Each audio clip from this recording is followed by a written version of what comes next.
और सरकार बनने का जितना आनंद ऊपर के मंच पर आता मैं गारंटी लिख सकता हूँ 4 गुना ज्यादा मजा नीचे वालों को आता है। एक एक गली गली मोहल्ले मोहल्ले एक एक मतदान केंद्र में जो आप लड़ाई लड़ते हो एक एक व्यक्ति के सामने सीना ठोक करके, और जो आपकी लड़ाई होती है वो वाकई 56 इंच के सीने वाले को देश में दुनिया का सरताज बना करके जो मजा आता है वो हमारे लिए एहसास कराती। एक बात जरूर है मित्रों, बड़े अलग प्रकार के वर्तमान की राजनीति चल रही है और इस राजनीति को चलोगे तो देखोगे कि काल के प्रवाह में ऐसी कई सारी गलतियां हमको दिखाई देती है, जिन गलतियों के आधार पर हमारे अपने पुराने इतिहास में कई बार हम झांक के देखते हैं तो ऐसा लगता है कि हमारे पूर्वज थे, हमारे पुरखे थे, उनने ऐसी बड़ी गलती कैसे कर दी, वो उनसे चूक कैसे हो गई। वो चूक अपने को ऐसी अटपटी जरूर लगेगी। और ऐसा एक और बड़ा मामला कि इस देश के अंदर की अच्छाइयों को लेकर चलने वाले लोगों की मालिका कितनी बड़ी है और उन्हें अपने जीवन के सभी बलिदान करते हुए, सभी प्रकार की पराकाष्ठा करते हुए हमको सदैव मार्ग दिखाया। हमारी अपनी पार्टी के प्रारंभ से बात करें कि जनता पार्टी के पहले जनसंघ के समय से जो भारतीय जनसंघ ने अपनी यात्रा विचार यात्रा प्रारंभ की, मूल हमारा और कांग्रेस का अंतर क्या है, हम क्यों जीतना चाहते हैं, हम कांग्रेस को क्यों हराना चाहते हैं। कांग्रेस के हमारी कोई जाति दुश्मनी तो नहीं है, लेकिन जाति दुश्मन से बड़ी विचारधारा की हमारी दुश्मनी है। कांग्रेस जब भी होती है हमारे देवी देवता पर उंगली क्यों उठाती है, ये कांग्रेस को उस पार्टी की कीमत चुकाना पड़ेगी। किस बात की हमने गलती की है, हमारे देवी देवताओं के मामले में हम कौन सी दुनिया में रहते हैं, हम इसी हिंदुस्तान में रहते हैं, हम कहीं बाहर में रहते हैं। हमारे लाला अयोध्या भले हमारे अपने भगवान का जयकारा कर ले प्रभु रामचंद्र जी महाराज की, आप बताइए कैसी कैसी कल्पना है। और हमारे लिए तो अपने खून में बहने वाले प्रत्येक बूंद की एक एक कतरा कतरा इस बात का एहसास कराता है। इसी जिले के अंदर से 2000 साल पहले भी सम्राट विक्रमादित्य ने दुनिया में भारतीय सनातन संस्कृति का परचम लहराते हुए भगवान राम का मंदिर भी बनाया था, पूरे देश में अलग जगाया। और मंदिर बनाने के लिए उनको कोई पूजा पाठ के मन में भाव होगा ये तो नहीं मान सकता हूं, क्योंकि विक्रमादित्य के गुणों को अगर आप देखेंगे तो उन्हें मानव के अंदर जितने न्यायोचित वीरोचित पता नहीं कितने प्रकार के विविध प्रकार के गुणों के साथ जो जीवन दिया है उस जीवन का परिणाम है।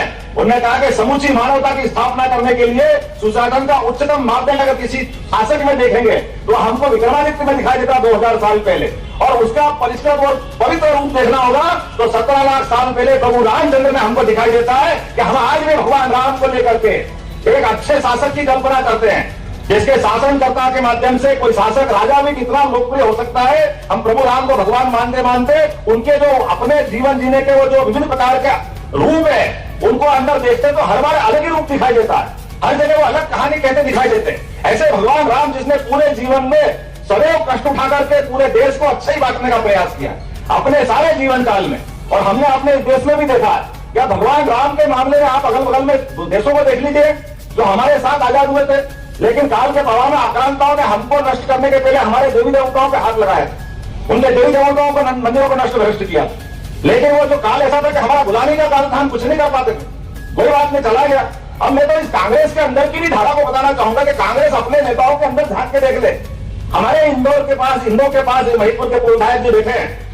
तो दोस्तों जैसे कि आपने सुना मध्य प्रदेश के मुख्यमंत्री डॉक्टर मोहन यादव जी ने बताया सभी योजनाएं जितनी भी योजनाएं हैं आगे अभी जो वीडियो में आपने सुना आगे पीछे जो वाली जो वीडियो है उसमें भी आप देखेंगे जितनी भी योजनाएं हैं सारी की सारी एक्टिव की जाएंगी। जैसे कि आपको तो पता होगा पिछली 10 जनवरी को मुख्यमंत्री लाडली बहना योजना के तहत जितना पैसा है जितनी भी बहनें हैं सभी के खाते में ट्रांसफर कर दिया गया है।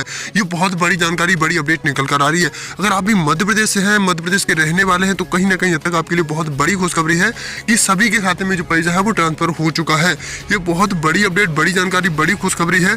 आने वाले समय में अगर बात करें तो इस समय जो कार्यक्रम हो रहा है 22 जनवरी को अयोध्या में तो काफी ज्यादा प्रोत्साहित जो नजर आ रहे हैं। डॉक्टर मोहन यादव जी मध्य प्रदेश के जो मुख्यमंत्री हैं काफी ज्यादा आनंद फानंद में बड़े फैसले कर रहे हैं और काफी एक समय बता रहे हैं। हम आपको बता दें कि डॉक्टर मोहन यादव जी का कहना है एक बार फिर से जो दिवाली मनाई जाएगी इस समय मध्य प्रदेश में। तो चलिए आगे सुन लेते हैं क्या कह रहे हैं डॉक्टर मोहन यादव जी अपनी जनता को संबोधित करते हुए। तो मालूम वही कांग्रेस के पूर्व अध्यक्ष थे, उन्होंने क्यों काशी हिंदू विश्वविद्यालय की स्थापना की। आपको हिंदू शब्द से इतनी नफरत है ना, वो हमने नहीं किया, लेकिन हिंदू होने का क्या महत्व है यह आपके कांग्रेस के पूर्ववर्ती राष्ट्रीय अध्यक्ष का प्रमाण दिखाई देता। उनसे पहले लाला लाजपत राय ने क्यों गणेश उत्सव की स्थापना करी, क्योंकि हमारी संस्कृति को जानने के लिए उपक्रम आपको करना पड़ेंगे।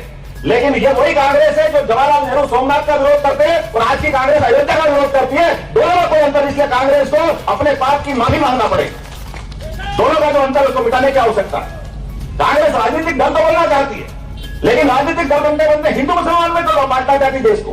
कांग्रेस की इसी गलती के कारण से देश का बंटवारा हुआ था, पाकिस्तान अलग बना, हिंदुस्तान अलग बना। उस समय जनसंघ को नहीं था, हम कहां थे उस समय, लेकिन देश का बंटवारा हुआ तो किसने किया था? कांग्रेस ने किया था। कांग्रेस चाहती तो इस बंटवारे को टाल सकती थी, लेकिन ऐसे घटनाक्रम में लगातार कांग्रेस अपने आप को डुबाते डुबाते गलत रास्ते पे गई और आज फिर नए बीज बो दिए। आज तो उनको भर भर के मिठाई के थाल 5,000 लड्डू को अपनी सरकार में पहुंचा रही है अयोध्या में। इतने नंगे भूखे नहीं है दिल्ली वाले कांग्रेस के भी। होना तो यह चाहिए था कि वो खुद भी लड्डू के थाल लेके जाते, लेकिन क्या कह रहे? नहीं, हम निमंत्रण को ठुकराते हैं। अरे बाप रे, क्या कर रहे हो? हमने कांग्रेस के बड़े बड़े नेता कह रहे हैं कि कांग्रेस गलती कर रही है, किस मार्ग पे जा रही है, लेकिन कांग्रेस केवल वोट बैंक देख रही है। इसकी कीमत कांग्रेस को चुकाना पड़ेगी और इसकी कीमत चुकाने के लिए मंदिर तो बनेगा 22 तारीख। मंदिर में तो भगवान की प्रतिष्ठा होगी 22 तारीख को। देश तो दिवाली मनाएगा, हटाके छोड़ेगा, आनंद उठाएगा, लेकिन असली दिवाली हमारी कब बनेगी? जिनने ये पाप किया, आगामी लोकसभा चुनाव के एक एक बूथ पे एक एक वोट से हमको इनका हिसाब चुकता करना पड़ेगा कि कांग्रेस के इस पाप की कीमत कांग्रेस को चुकाना पड़ेगी। मूल हमारी लड़ाई विचारधारा की लड़ाई है, मूल हमारे दर्शन की लड़ाई है। हमारी इस देश की एकता अखंडता के लिए भारतीय जनता पार्टी शुरू से अपने देश के पहले अपनी पार्टी का भी नाम कैसे रखती है, जो देश से जुड़े भारतीय जनता पार्टी, और कदम कदम पर भारतीय जनता पार्टी ने हर कठिन काल में अपने आप की परीक्षा देकर के देशभक्तों की मालिका में अपना नाम लिखाया। जब कांग्रेस तो दोस्तों, जैसे कि आपने सुना, मध्य प्रदेश में एक बार फिर से दिवाली मनाई जाएगी। 22 जनवरी को भगवान राम के जो प्राण प्रतिष्ठा का कार्यक्रम हो रहा है अयोध्या में, काफी ज्यादा मात्रा में विदेशी भी आ रहे हैं और काफी अपने इंडिया के बड़े लोग भी पहुंच रहे हैं। तो इस समय लगभग 8,000 लोगों की आने की जो न्योता दिया गया है, उनमें से बड़े बड़े स्टार भी आएंगे और कई फैसले किए जा सकते हैं। डॉक्टर मोहन यादव जी का कहना ये है, उन्होंने जो योजना बनाई है कि सभी बुजुर्गों को अयोध्या में हेलीकॉप्टर के जरिए दर्शन कराएंगे। ये बहुत बड़ी जानकारी, बड़ी अपडेट निकल कर आ रही है। और योजना के बारे में बात करें तो अभी लाडली योजना एक्टिव है, उसकी जो 8वीं किस्त के 1250 रुपए सभी बहनों के खाते में ट्रांसफर कर दिए गए हैं। प्रधानमंत्री किसान सम्मान निधि योजना, जो पैसा है मोदी जी के द्वारा ट्रांसफर किया जाता है, वो भी आएगा। और सीएम किसान कल्याण योजना, जो मध्य प्रदेश सरकार की तरफ से किसानों को दिया जाता है 2,000 रुपए, वो भी बहुत ही जल्दी ट्रांसफर कर दिया जाएगा। इसके बाद हम आपको बता दें, प्रधानमंत्री फसल बीमा योजना, सबसे ज्यादा किसान भाइयों की नजरें टिकी रहती है प्रधानमंत्री फसल बीमा योजना पर। तो सभी किसान भाइयों के खाते में जो पैसा है वो एक बार फिर से ट्रांसफर कर दिया जाएगा। ये बहुत बड़ी जानकारी, बड़ी अपडेट, बड़ी गुड न्यूज निकल कर आ रही है। आप भी मध्य प्रदेश से हैं, मध्य प्रदेश के रहने वाले हैं, तो कहीं ना कहीं हद तक आपके खाते में जो पैसा है वो एक बार फिर से ट्रांसफर किया जाएगा। ये बहुत बड़ी जानकारी, बड़ी अपडेट, बड़ी गुड न्यूज निकल कर आ रही है मध्य प्रदेश से। दोस्तों, हम आपको बता रहे हैं कि मध्य प्रदेश की बहुत बड़ी खुशखबरी है सभी मध्य प्रदेश के जनता के लिए। डॉक्टर मोहन यादव जी, वहाँ के